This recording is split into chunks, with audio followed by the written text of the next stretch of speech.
What's going on, everyone? Wes here with part 2 of my shredding tutorial. You can find part 1 linked down in the description, and the whole thing you heard played at the beginning of the video. So let's get into the second part here, get a closer look. The first part that we already played is... Nope. That's it. So to play the second part, which is...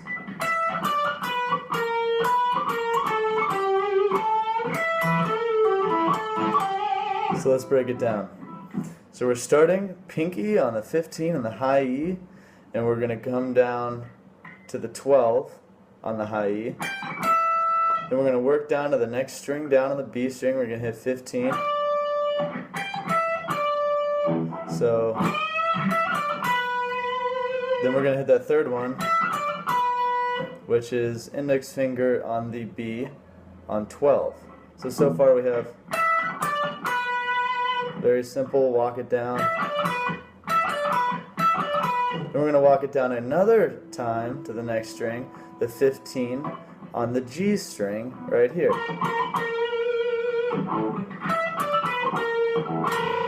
That's a very dissonant interval from the going down those two, one after the other, because that note's not actually within the pentatonic scale, so it gives it this very dissonant sound that really builds up tension and gives it a very satisfying feel when you hit that tonic again.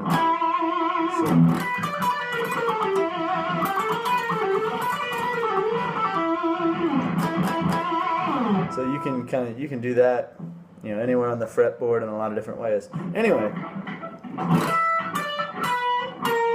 then we're going to go back to the 12 on the B, and then walk it down back to the pinky on that dissonant note, down a half step, down a whole step. So far we have...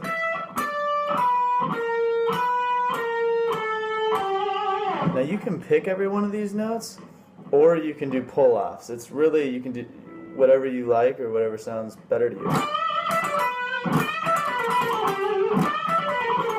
Or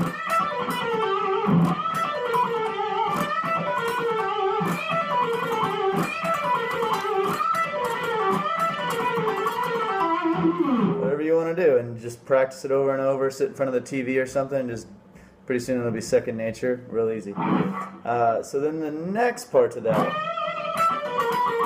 then we're going to come, after we hit the 12 on the G string, we're going to take our ring finger and bend up on the 14 on that same string.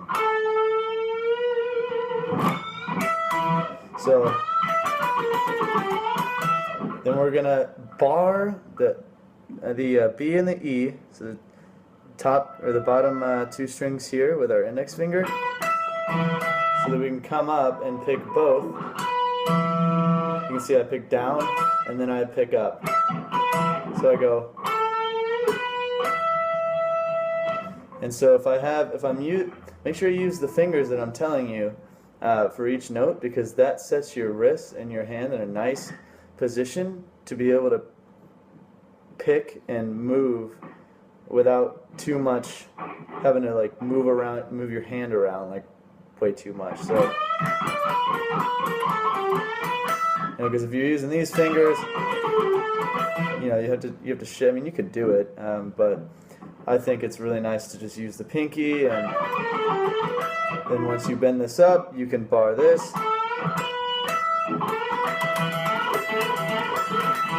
There's a really classic kind of rock lick that, really easy. You can use in a lot of different situations. So you're picking up within these licks a lot of different things that you can use in different contexts to solo and just rock out and improve your playing. So we have the next, we're gonna go come back down. So we're still barred. After we hit that high E, we come to the B, and we go back to the string that we bent before, and go up and just do like a little up and down. Then we're going to pull off to the 12. Then we're going to come down and hit with our ring finger the 14 on the D string.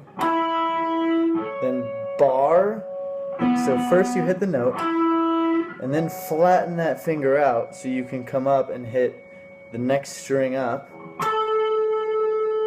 So the G string on the 14, and then the 12. Or no, not the 12, I'm sorry. After you bar it, you come back to the same note. And then you hit the 12 to finish. So what we did was, so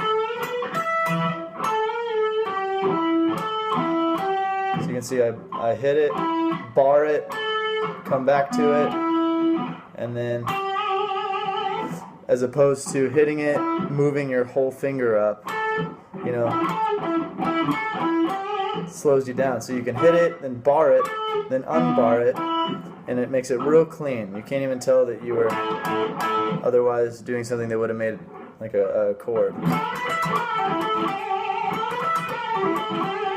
So altogether we have, when you put it after the first part of the lick,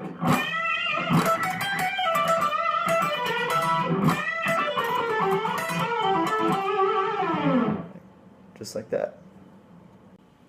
So there you have part 2 of my shredding tutorial. Be sure to check out part 1 if you haven't already, and stay tuned for part 3. Let me know in the comments if there's anything particular you want me to teach you on guitar, and I'll do for you.